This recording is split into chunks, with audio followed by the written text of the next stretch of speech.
ரொம்ப சந்தோஷம். நிறைய பேர் எல்லாரும் வந்திருக்கிறீங்க. அதே போல் வேலை வெட்டி எல்லாம் விட்டுட்டு சமையல் பண்ணுறது, வீட்டில் வேலை செய்கிறது எல்லாத்தையும் விட்டுட்டு கர்த்தருடைய சமூகத்தில் வந்திருக்கிறீங்க. கர்த்தர் உங்களை நிச்சயமாய் ஆசீர்வதிப்பார். ஹல்லேலூயா.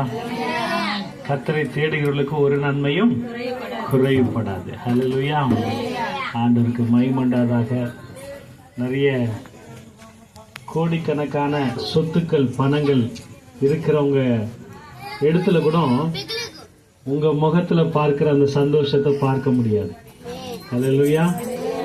ஆனா ஆண்டவர் நம்ம எளிமையாய் சிறுமையுமாய் கஷ்டப்படுற ஒரு நிலைமையில் இருந்தாலும் ஆண்டவர் நமக்கு சந்தோஷத்தை கொடுத்திருக்கிறார். அது அளவில்லாதது. ஹல்லேலூயா. அந்த சந்தோஷத்தை எங்கேயும் பெற்றுக்கொள்ள முடியாது, பணத்தினால பெற்றுக்கொள்ள முடியாது. இன்னைக்கு மனுஷன்